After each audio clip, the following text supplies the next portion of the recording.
Bonsoir, ravi de nous retrouver sur la Global Télévision dans votre émission débrief comme ni ñu ko tàmm di defee chaque mardi à partir de 21h ñun ak sama waa team ak samay invité tey am na ay invité surprise. Je pense que le décor est déjà campé. Diassé maa ngi lay nuyu comme d'habitude. Diassé, bonsoir. Bonsoir, Sow bien sapé. Merci. ak lay nuyu di nuyu Lamine di nuyu sa invité di nuyu ñi nga xam ne ñu ngi seetaan instant yi si émission débrief di nuyu ñëpp. waaw kooku mooy Diassé moom mi nga xamante ne moo ñu indil lépp luy actualité nationale bu ñu fa jógee dañuy dem aussi si actualité internationale yi ak le Casacé Lamine bonsoir. le Casacé. le Casacé waaw nangu na. borom Casamance. so maa ngi lay nuyu di nuyu téléspectateur de Global TV. Ce fut un réel plaisir d'être là une fois de plus pour ñu mën a discuter débattre loo xamante ne l'actualité sportive comme émission bi lu kii débrief sport may profiter occasion may nuyu tamit Diassé sama confrère. Aussi maa ngi leen c'est la deuxième fois. waaw plateau boobu Lamine Ndiaye. may aussi profiter occasion ma lay souhaiter la bienvenue. Tafsir. Voilà vous êtes la bienvenue chez notre plateau bi yeneen ko moom. waaw yeneen ko moom ñun moom dañuy nekk rek mais plateau bi yeneen ko moom. donc loolu leer na plateau bi invité yi ñoo ko moom. donc à chaque fois Lamine moo ñuy indi lépp luy actualité internationale dinañ dem léegi faram fàcce ñu dem jël avion bi ak moom ñëwaat ak suñu international yi. Lamine Ndiaye xam naa ni bon ñu koy gis léegi nii dinañ ko xàmmee Mouhamadou Lamine Ndiaye chargé des affaires administratives de la coordination des écoles de football de Saint-Louis nekk sama xarit nekk sama confident aussi mi ngi noonu Lamine Ndiaye bonsoir. Bonsoir Raoul, bonsoir Lamine, bonsoir Diassé. bàyyi du ma wax Raoul del wax Ibrahima. Raoul bi rek la may dóor. Raoul a magale. Donc Raoul Sow voilà. Je pense boo waxee Ibrahima boo demee Richard Toll wax Ibrahima kenn waxamee waaw. L'international espagnol. bu Real. wax na c'est un énorme plaisir encore une fois ma dellusiwaat fii nii pour parler de sport. ce qui nous passionne tous. parler de sport et parler de football donc voilà. di nuyu waale tamit Tafsir. mais Lamine boo ñu mënee defal sa petit résumé comme fi nga jot a jaar sa parcours. waaw awma carrière joueur comme li ma koy waxee chaque fois awma carrière joueur bu ma doon espérer parce que j'ai jamais voulu être un grand joueur. affaire bu bizarre. donc moi j'ai toujours voulu être dans l'administratif. commencé nawetaan yow xam nawetaan vite fait. bàyyi après nekk ànd gunge boy yi dans les écoles de football parce que sama papa c'est un entraîneur et tout ça donc ma koy aider ba affaire bi dugg ma donc finalement ma ñëw rejoindre la coordination des écoles de football de Dagana. indi sama benn touche administrative du moins ba ñu dem Saint-Louis niveau régional niveau national et tout ça donc j'ai aussi été dans si ñi doon def détection l'académie fédérale à Diourbel.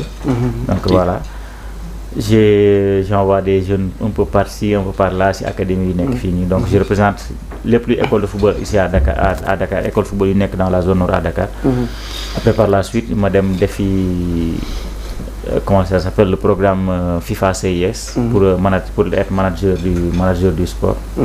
Donc ma nekk ko depuis l'année passée et voilà en même temps on a une agence de gestion de carrière et de management de joueurs qui s'appelle Simala boo xam ne nag sama benn xarit Astramos ñun ñoo koy gérer.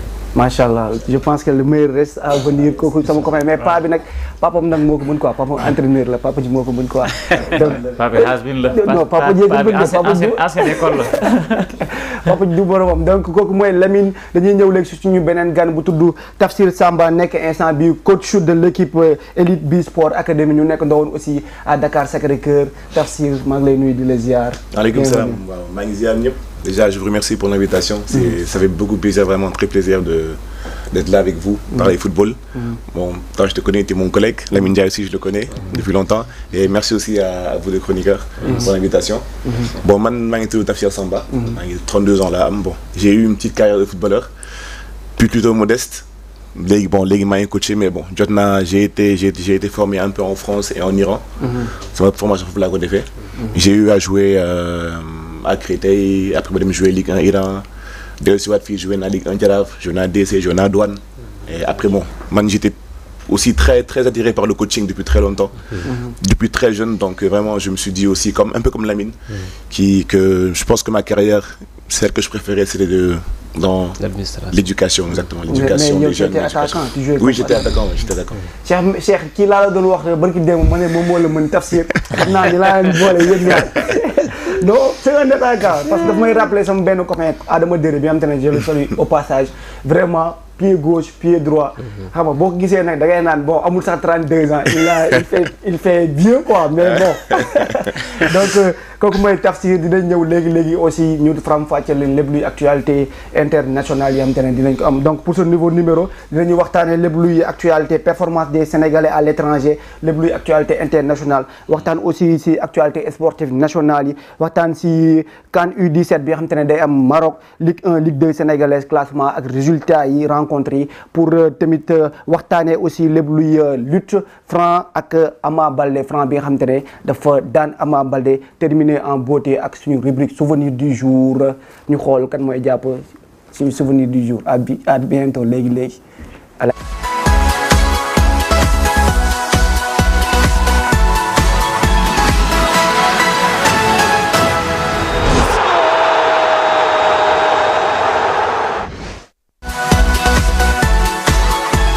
donc noonu lañ leen ko waxee woon léegi Lamine moo ñu indil lépp luy actualité sportive internationale Lamine moo ñu jëlal avion bi Lamine loo ñu indil ci Ligue 1 ak Krépin Diatta.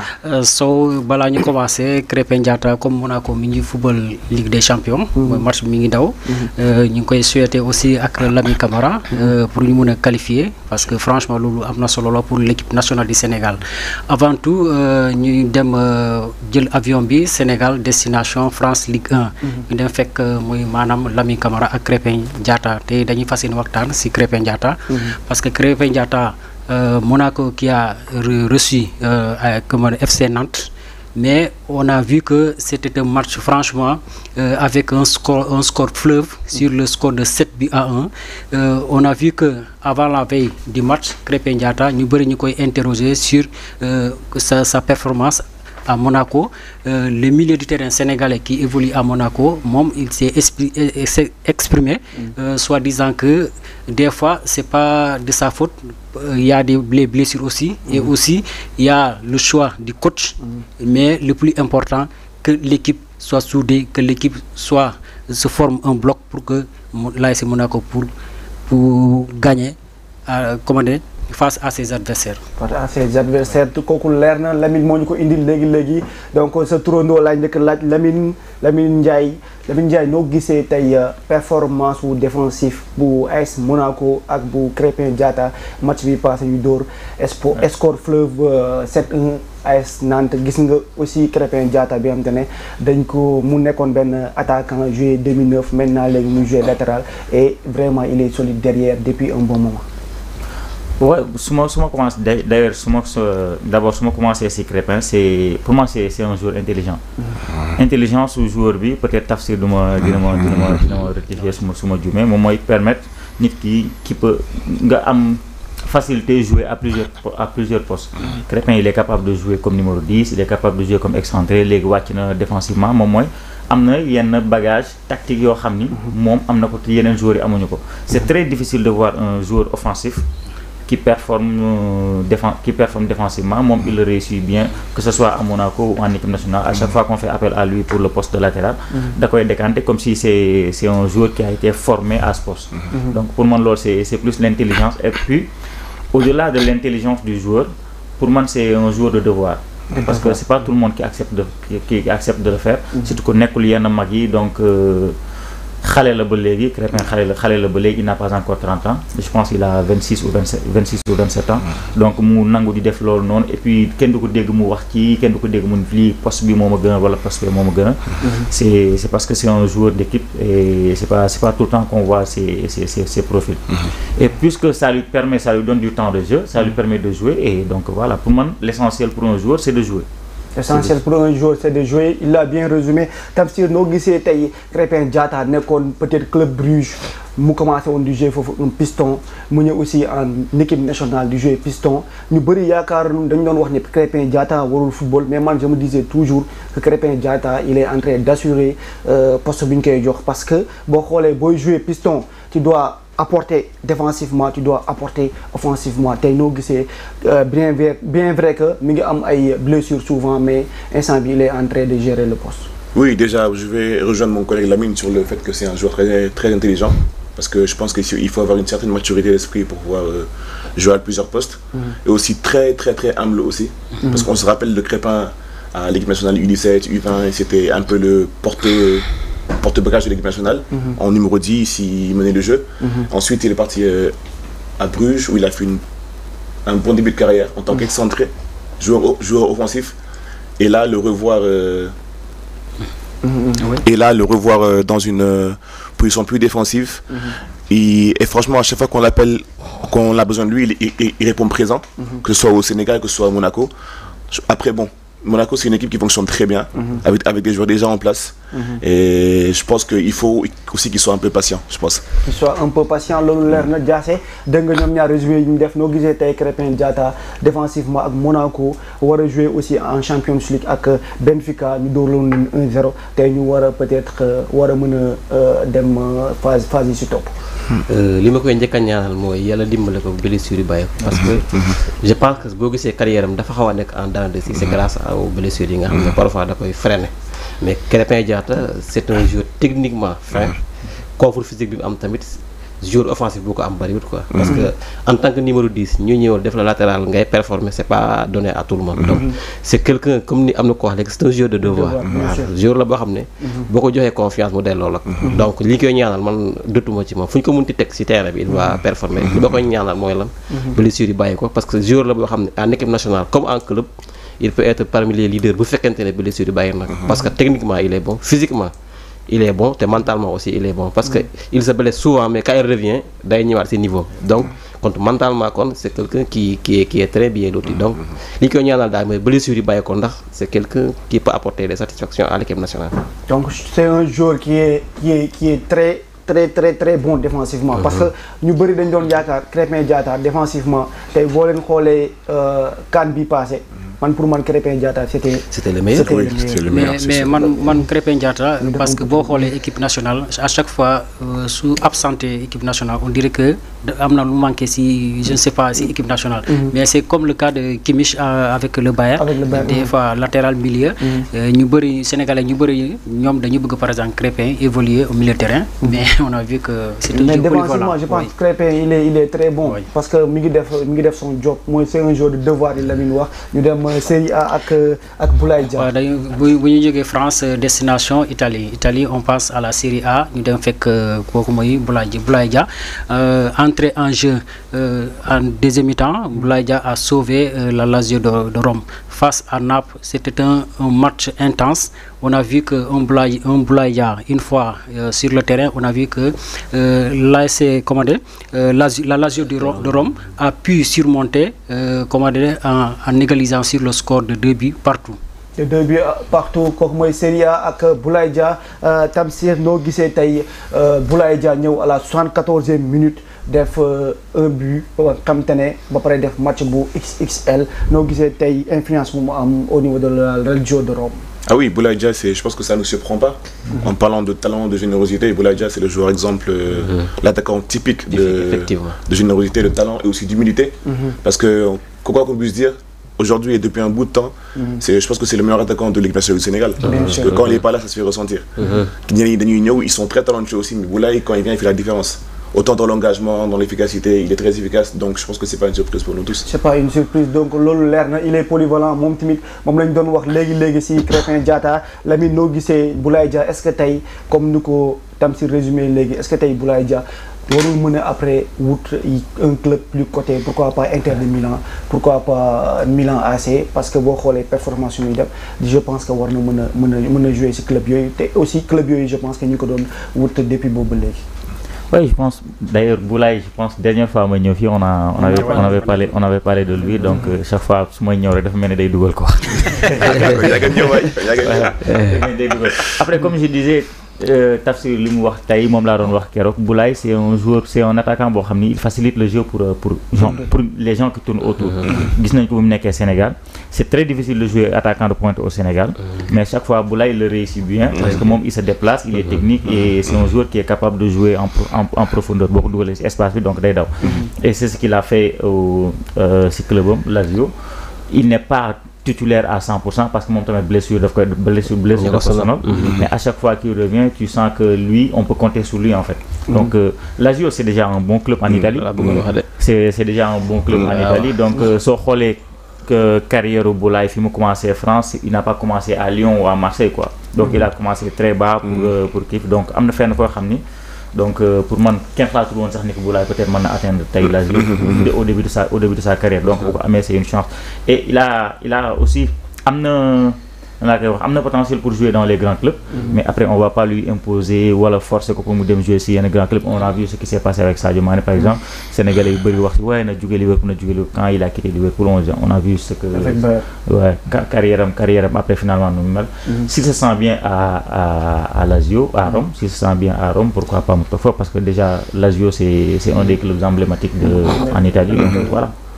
Donc loolu leer na Diassé, comme nu ko Lamine waxee léegi tey noo gisee tey Boulaye Dia jógee Villarreal nekk Espagne ñëw Italie dem Salernitana, bu mu jógee Salernitana gars yi xaw a xëccoo tuuti mu dawaat ñëw Lazio tey mu ñëwaat adapté waat genre jour yi loo mën a wax ci ñoom.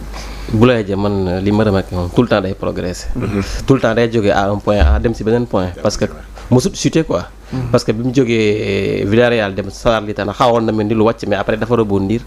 Lazio club bu baax la parce que Lazio parfois ça joue la Ligue des Champions, parfois ça joue l'Europa League, donc mun na fa évoluer man li ma jàpp. Moom aussi li ko sonal mooy blessure yu bëri rek parfois mooy yàq progression, mais c'est quelqu'un au début de la saison il avait gagné sa place au sein de l'équipe, mais ay blessures aussi moo ko xawoon génne, mais c'est quelqu'un aussi à chaque fois bu ñëwee rek il fait la différence. Donc c'est quelqu'un qui est très intelligent, qui se démarque très bien, c'est un très bon attaquant comme kii ni mu ko waxee en équipe nationale. Si c'est pas le meilleur, c'est parmi les meilleurs boobu, parce que nee nañ sax c'est le meilleur avec Sadio Mané. C'est l'attaquant qui va mieux avec Sadio Mané par rapport aux autres. Donc c'est quelqu'un aussi li ñu koy souhaiter rek mooy blessure yi xëy na ñu épargner ko. C'est quelqu'un qui va monter et monter encore, et en équipe nationale je pense que il peut être le numéro 1. Il peut être le numéro 1, je pense que loolu leer na. Et Boulaye Dia ñëpp xam nañ ne c'est un attaquant bi nga xam te ne comme nu ko Lamine ak ñoom Diassé Tafsir waxee léegi un attaquant qui bouge bi nga xam te ne à chaque fois dafa lay créer l'espace, te à chaque fois saa yu bouger aussi da ngay gis ne dafa lay créer l'occasion. Au début il n'était pas aussi clinique, dem na ba ci biir il a été clinique, donc di ko ñaanal bonne continuation. Lamine ñu dem ak jeune pépite bu ñuy wax Assane Diao, toujours Serie A. Toujours la Serie A, Assane Diao, un jeune hispano-sénégalais en feu en Série A, a fait encore trembler les filets avec Como face à Fiorentina sur le score de 2-0. Le score de 2-0, Lamine Ndiaye gis nga tey Assane Diao récemment aussi temps yëpp ñu ngi wax ci moom muy nekk benn jeune pépite, tey noo gisee performance bu mu def individuelle jëlee bal bi au milieu de terrain wane vitesse il a la vitesse, nekk jeune 1 contre 1 mu battre De Gea sur une passe de Kakaré. Un joueur que Maxence dama koy bañ a wax parce que supporter Lyonnais yi dañ may clash man donc mo si bëgg. noo def nga dugal fi Lyon. C'est une passe de Maxence. noo def mu dugal fi Lyon. Après voilà, comme je dis Diao, comme li ma doon wax la dernière fois, Diao pour man il faut aller le sécuriser très tôt. Oui. Il faut aller le sécuriser très tôt parce que su continuer ni Espagne da koy récupérer et genre Espagne soxla le Sénégal soxla le choix il est vite fait quoi. Oui. Et lui on parle de lui depuis mu nekkee Betis, très jeune. Espagne mu ñëw commencé imposer wu, donc comme c'est un club avec un beau projet, Fabregas ci ginnaaw, c'est un gars qui aime le beau jeu et tout, donc lui aussi il a rejoint le projet. Pour moi dès à présent nañu dem rek parce que le boy il a du potentiel. Il a du potentiel ba pare am na fit. Déjà très jeune ngay boo xoolee son premier but c'est à l'image peut-être du bi mu def bi passé, sauf que bi passé il est parti un peu plus loin, mais son premier but dañ ko passe mu teggi son vis-à-vis déclenché hors surface. dugal bi tamit pareil mu jëlee bal bi presque milieu de terrain à lui tout seul mu dem dugal bal bi. C'est parce que c'est un jeune qui est très très fort. Il a joué avec toutes les catégories de l'Espagne. instant bi lu si des moom mooy ñu dem jëli ko quoi. nañ dem jëli ko donc foofu laay ñëwee ni mu waxee léegi est-ce que tey Tamsir ni ko Lamine waxee tey waruñu teel a sécuriser boy bi parce que tey je pense que tey relève bi ñëpp xam nañ ne côté droit bi on a besoin de parce que tey Assane Diao c'est un joueur bi nga xamante ne un joueur moderne. un joueur moderne joueur la bi nga xamante ne daf lay fixé comme le cas de Ismaïla Sarr. tey est-ce que tey fii Lamine jeexalee foofu lay laajee question est-ce que tey waruñu ko teel dem jéem a dem sécuriser jox ko projet bi nga xamante ne ça sera adapté ak projet équipe nationale. Oui, je suis complètement d'accord avec lui mais je pense que ñun nañu ko gisee. di ko analyser di ñaan mu ñëw Sénégal. dëkk bi mu nekk commencé fa jouer fa un jeune évoluer ba dem ba signer donc je pense qu'ils ont déjà mis toutes les cartes de leur côté pour que ba mu signer fa. parce que aussi il faut pas oublier que ce genre de joueurs là ils ont toujours ce petit. Je vais pas l'appeler complexe, mais cette petite préférence pour les grandes équipes nationales européennes. Donc bon, après le Sénégal commence à avoir une belle ampleur aussi. On peut jouer notre carte. Mais après, je pense que le fait qu'il ait joué en Ligue nationale espagnole, en catégorie espagnole, et le fait qu'il fasse de très bonnes prestations là, je pense que les gars ils ont déjà l'œil sur lui et ils ont déjà sécurisé un peu en dessous quoi. Donc loolu leer na jaase foofu noonu loo wax ci Tamsir ak Lamine lu ñu wax parce que tey je pense que aussi Sénégal c'est un pays maintenant standing am léegi kawe na. Je pense que gars yi war nañu mën dem teg benn projet pour que boy bi ñëw parce que bëri na lu mu doon dal au Sénégal. tey ñu ñàkk mais léegi je pense que ak standing équipe bi tey je pense que boy bu ñu soxla tey war nañu ko mën a arracher. waaw l'idéal de mooy ñu am ko.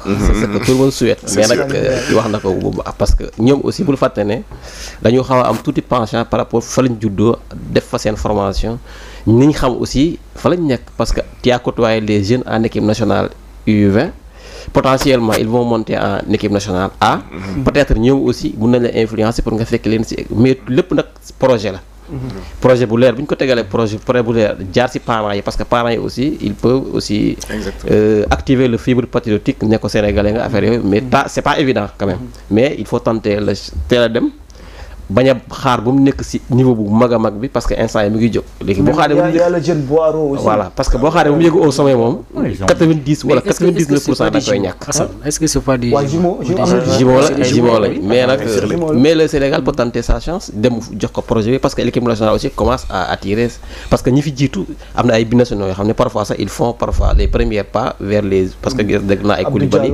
ay Pape Gueye aussi parfois ñu sab appui ci ñoom parce que ñoom expérience ñu dund Sénégal bu ñu ko raconté xëy na les jeunes là ils auront envie de venir parce que aussi am ndam dans les pays africains moo ëpp saveur foofu nga am ndam ci yeneen pays européens parce que ñoom am nañ ko amaat ko mais fii boo ko fi amee ci lay gën a am portée ci sa carrière aussi ci say parents parce que sa parent quoi qu'on puisse dire fii lañ jógee fierté bu ñuy am bu Sénégal gagné du mel noonu bu nekkee da nga gagné avec une autre pays que le Sénégal. Le jeune Malick Thiaw aussi même cas. Après moi je pense c'est un peu différent de Malick Thiaw sax Malick Thiaw il est toujours au Sénégal. Moom chaque fois il est mais boy yi nii pour man ils ont la chance parce que man pour man binationalité c'est une chance d'avoir deux cultures différentes. Il est espagnol, il est né en Espagne, il a grandi en Espagne, il connaît que l'Espagne. Peut-être ñëw na Sénégal, je sais pas. Mais il faut lui offrir en fait parce que ñoom ils ont besoin de ça nga tegal leen lu leer sur la table wax ni que lii c'est un beau projet Sénégal lii ak lii on ambitionne ça d'ici quelques années lii ak nañ soxla ak suñuy jeunes donc on a tel coach tout donc du dañuy naxanteeg moom da nga koy tegal li nga am lu leer moom bu demee Espagne xam na ni foofu la concurrence elle est rude parce que Espagne day génne ay jeunes tout le temps donc yow yaa xam nooy quel discours lui tenir voilà mais quand même ñu dem proposer ko tu lui proposes après tu lui laisses le choix parce que après tout man je suis un peu contre nit ñi dal ci kaw binationaux yi parce que ils ont choisi notre national mais fi ñu choisi tamit c'est foofu nañu xam yow mi nekkoon France aussi war nga ci xam dara oui bien sûr même je peux revenir à ce cas-là surtout qu'en Espagne maintenant sur les côtés c'est du Yamal c'est du Nico Williams c'est déjà de très grands joueurs lui il débute je pense que pour lui ce serait plus judicieux de venir au Sénégal. Assane ñëwal Sénégal waaye gars yi Lamine ñu dem ci Pape Gueye en Espagne Liga espagnole. bu ñu jógee Italie dañuy dem Espagne ñu fekk Pape Gueye la Liga espagnole Pape Gueye une gaucher magique. yoo xamante ne mi ngi def jaloore fale Espagne. Il a encore marqué son deuxième but après 2 semaines de cela. Son premier but. Pape Gueye est en train de marquer son empreinte à Villarreal qui faisait face à Valence. C'était un derby de France espagnole. Donc loolu leer na petit résumé de Lamine Diassé tey noo gisee Pape Gueye comme le cas de Boulaye Dia Pape Gueye nekk France adapté wu jógee France ñëw en Espagne ñëw Séville gars yi bëgguñu ko woon bàyyi ñëw tey Villarreal ak entraîneur Pape Gueye nekk ci benn dynamique noo gisee Pape Gueye performance. Je pense que am na benn interview bu ma dégg mu doon wax ne il veut être beaucoup plus décisif et marquer plus de buts. Je pense que mu ngi ci lancé boobu parce que c'est un très bon milieu de terrain mais qui ne marquait pas beaucoup. Je l'ai entendu dire qu'il va bosser pour être beaucoup plus décisif. S'il l'est, je pense que c'est l'un des meilleur voire le meilleur milieu de terrain waxuma Sénégal mais c'est Afrique parce que physiquement il est bon day joxe air ku nonchalant mais il n'est pas nonchalant voilà parce que boo koy gis muy daw c'est quelqu'un qui est nonchalant mais c'est quelqu'un qui peut ratisser tous les milieux de terrain donc joueur la ba xam ne daal dañ koy ñaanal mu continuer ci performance yooyu les clés de l'équipe nationale man wax naa ko fi un jour je pense que il sera ou bien il sera l'un des capitaines de l'équipe nationale du Sénégal parce que démarche am wane na ko envie bi mu am aussi pour l'équipe nationale wane na ko c'est quelqu'un aussi un bosseur un jeune aussi et il a du talent. Il a du talent donc loolu résumé Diassé la Tamsir comme ni ko Diassé waxee léegi noo gisee tey Pape Gueye nekk ci benn dynamique man je pense que depuis Côte d'Ivoire ba léegi Pape Gueye mi ngi ci benn dynamique parce que Côte d'Ivoire bi mu jógee ci Côte d'Ivoire après boo xoolee match bi ci topp après Fofana et l'autre là Kessié et Série ils ont mangé les boys donc man je pense que physiquement aussi Pape Gueye bu newoon foofu je pense que match bi du demee noonu noo gisee tey Pape Gueye nekk ci benn dynamique te équipe bi mu dem aussi dafay adapté wu est-ce que formation bi moo baax wala mentalement Pape Gueye il est bien outillé. Complètement d'accord parce que Pape Gueye bon je pense que c'est un joueur qui a un très fort caractère et aussi beaucoup de talent comme l'a dit mon collègue et moom tamit dañ koy ñaanal peut-être blessure yi bàyyi ko parce que c'est un joueur à gros muscles, il est très musclé. Donc sûrement souvent des blessures aux jambes qui freinent sa progression. Mais à chaque fois qu'il revient, il est sur une très bonne lancée et il est très efficace. Il y a aussi des blessures des bails quoi. Mais vraiment c'est vraiment un joueur qui je pense que dans quelques années il peut vraiment être un vrai pilier pour l'équipe nationale du Sénégal. Pour l'équipe nationale du Sénégal, Lamine, c'est impression sur Pape Gueye ak dynamique bu mu nekk. Je pense qu'il est dans son championnat. Il est juste dans son. Mais pourtant ñu bëri dañu na dem Angleterre man loolu daf ma kii tamit daf ma jaaxaloon. mu ñëw Espagne aussi adapté wu te Espagne comme ni nga waxee nii Espagne dañuy lay defaraat carrément tactiquement. C'est une autre compréhension du jeu, c'est une autre façon de jouer. Mais pour moi Pape Gueye il est dans son championnat et commencé au Coréen il a depuis son prêt à Séville. Gis nañu Séville si c'était pas un prêt Séville naru ko woon bàyyi mais mënu ci woon dara parce que on leur avait juste prêté le joueur. Mais Pape Gueye c'est un bosseur en fait. C'est un bosseur comme Diassé lu muy waxee léegi il a l'air nonchalant mais après au début il était nonchalant. À Marseille. À Marseille. Ouais, bi muy jógee Havre dem Marseille ñëpp naan ko Pogba il avait un peu l'air ñi doon fàttali ko Imbola et tout ça mais il avait l'air nonchalant mais il a beaucoup bossé. Il a travaillé moom tamit gis nañu Sénégal implication comme ni wax naan mën na nekk capitaine implication bi moom am na yenn détails yoo xam ne man c'est toujours des trucs qui yoo xam ni daf may marqué en fait. Le joueur c'est lui qui est parti moom moo ñëw par exemple Sénégal il a pris un professeur en wolof bu koy jàngal wolof pour que mu gën a mën a adapté wu.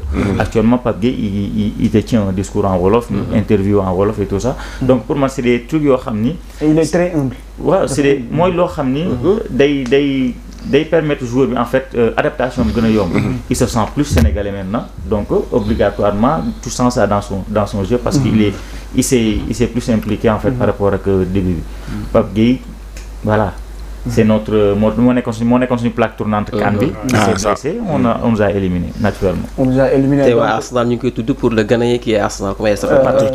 Thomas Partey am na ñu naan c'est le remplaçant naturel de Thomas Partey xaw ma yàlla na loolu sotti quoi. parce que un petit résumé baax na mu dem fële Arsenal. Arsenal, c'est une équipe un peu à l'image espagnole. Donc Arteta, les petits jeux. Donc je pense que Lamine fera ça. leer man sama Sénégalais bu dem Arsenal. Ah oui, hein, c'est une très bonne chose. Sénégalais qui va Arsenal. Parce que damay support Arsenal. C'est le premier, non? On n'a jamais eu aussi. On l'a jamais eu, vu ouais. de Sénégalais. mais est-ce que dina jël dara aussi Arsenal aussi. Ah non, day jël. Viera c'est un Sénégalais. na dem rek c'est ça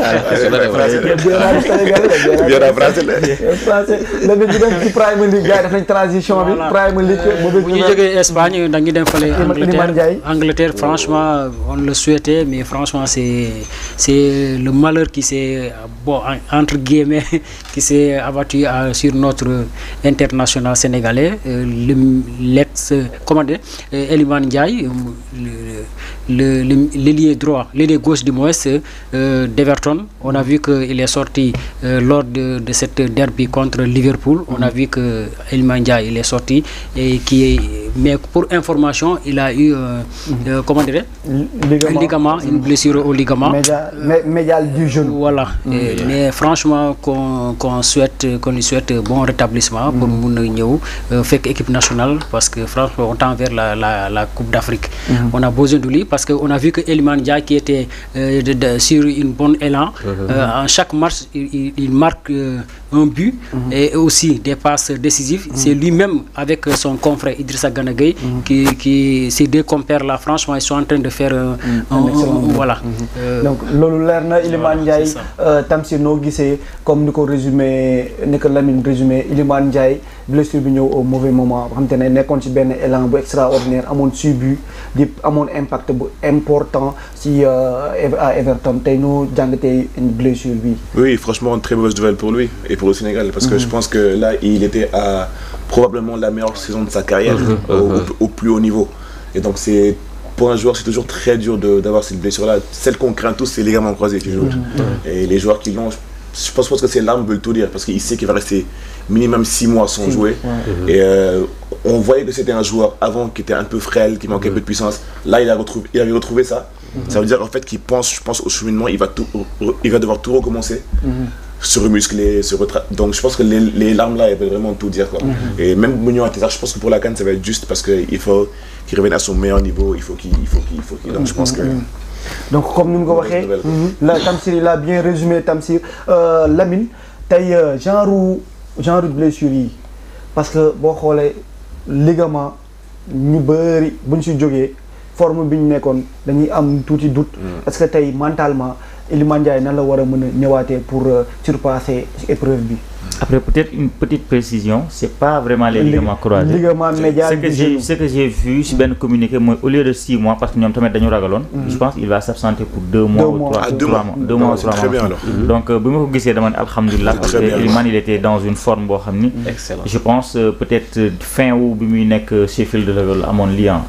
Voilà, li mu nek di jouer Everton actuellement, c'était voilà. Iliman chaque semaine da ngay dégg Iliman ñun par exemple joueur fantasy yi chaque semaine dañuy xëccoo Iliman pour jéem ko dugal sa équipe pour qu'il t'apporte des points donc ça c'était le premier point beneen bi moom mooy comme Tafsir lu mu doon wax ligament blessure ligament moom en tout cas blessure bépp bu mën nekk surtout les blessures articulaires joueurs yi moom je pense que tendon d'Achille parce que tu reviens de la blessure ce premier pour moi lui gëna mettre ci yow mom moy c'est plus une blessure mentale en fait c'est plus une blessure mentale chaque fois dañuy gis ne d'habitude day am rechute parce que le joueur mentalement il n'est pas encore prêt du mëna dem yenn contact yi day hésiter et un joueur qui hésite c'est très souvent c'est un joueur qui se blesse c'est premier contact après quoi je sais pas comment expliquer ça mais après chaque blessure par exemple les joueurs yi am d'habitude blessure ligamentaire très souvent dañuy rechuter parce que c'est dans la tête en fait c'est dans la tête mën nga pare physiquement mais là ça mentalement ça voilà ça tendance à donc boo xoolee joueurs yu bëri noonu la tey mën nga citer ay joueurs yu bëri Nabil Fekir man je cite des Lyonnais Nabil Fekir bëri na ay joueurs yoo xam ne bi ñu amee ay ligament bu ñu ñëwaatee tey ay Kipembe ay bëri na ñam te ne tey daf lay leer ni joolu daal boo nee joueur yàlla na la ci yàlla Jackson aussi s'est blessé Jackson aussi s'est blessé par contre la blessure de Jackson man déjà duma seetaan Chelsea lu bëri Arsenal nga quoi. je déteste Chelsea dama saan lu bëri Jackson dama tourné gis image ak masque bi oxygène et tout ça je me suis dit waa qu'est-ce qui se passe. Moi après il s'est blessé j'espère que c'est pas une blessure grave et que voilà peut-être mu dina absenté si finalement dina absenté en mars contre le Soudan. mais espérons que CAN bi daal ñëpp dellu si waat ñëpp pare comme ça ñu mën a am ñu xool lu ñu fay am. donc loolu transition bi Lamine def ci équipe nationale tey blessure Iliman Ndiaye ak Nicolas Jackson surtout Iliman Ndiaye récemment ñi ngi wax est-ce que tey waruñu ko mën a jël mu jouer au centre responsabiliser ko puisque relève bi tey je pense que tey en équipe nationale Iliman Ndiaye kenn mënu ko ci génnee tey noo gisee ban impact la mën a def en équipe nationale. waaw d'abord ñu xalaat ñoom ci seen bopp parce que Iliman Ndiaye moom blessure bi da ko fekk ci un moment boo xam ne je pense que c'était meilleur ou bien parmi ses meilleurs moments en carrière donc Everton mu tombé mu am coach bu bees coach bi ñëw jox ko les clés du jeu mu nekkoon le facteur X il faisait des passes décisives il marquait donc moment bu baax la woon bu mu waroon a jël pour lancer wu malheureusement blessure bi ñëw baaxul ci moom baaxul ci équipe nationale parce que équipe nationale aussi période la boo xam ne dañu am coach bu bees muy teg ay stratégie yu bees donc boo absenté mën na la xaw a éloigner tuuti ci plan yi muy teg te football dafa gaaw et surtout que mën da ko responsabilité c'est ça loolu laa bëggoon wax surtout que moom bu ñu soogee ñëw Iliman Ndiaye je pense que boo liiree footballam moom la doon naroon jox clé du jeu donc blessure bi que ça soit en club que ça soit en équipe nationale vraiment il est venu au mauvais moment mais nag nañ ko ñaanal mu wéree parce que c'est quelqu'un techniquement qui est très bon et qui est très doué donc xëy na bu wéree puisque c'est 2 mois gudd na gudd bu ñëwaatee bu retrouver forme équipe nationale moom tiituma peut-être club mais en équipe nationale s'il est en forme je pense que jeune la boo xam ne le coach compte beaucoup sur lui Nicolas Jackson tamit blessure bi aussi il est venu au mauvais moment parce que commencé woon na di am temps de jeu en équipe nationale parce que équipe nationale daa bare ay attaquants yoo xam ne dafa am concurrence donc mu commencé di am temps de jeu ñu commencé di ko jox confiance bu blessé ñi fi nekkoon boobu confirmé ça sera très difficile pour mu ñëwaat bousculer la hiérarchie mais l'un dans l'autre c'est à eux de travailler et de revenir sur leur meilleure forme. équipe nationale loolu mooy wane ni kenn moomu ko. et je pense que Iliman Ndiaye c'est un joueur bi am te ne denrée rare la surtout en équipe nationale. parce que Iliman Ndiaye il casse des lignes de un boo xoolee Iliman Ndiaye depuis bi mu commencé waatee di nekkat en équipe nationale boo xoolee les derniers passes yëpp moom moo koy def. xoolal passe muy def ak Lamine Camara tey bu njëkk boo doon xool équipe nationale soit la lay mën a dugalee soit mu jaar ci aile yi par Ismaïla Sarr ou bien Sadio Mané centre repiqué wala coup de pied arrêté donc genre Iliman Ndiaye yi nii bu ñu nekkee en équipe nationale day perdre les derniers passes c'est une arme de plus dañ koy def Lamine donc tey gafek yi bëri na tey li ñu indil di la ziar di la jaajëfal nga xam naa da ngay jël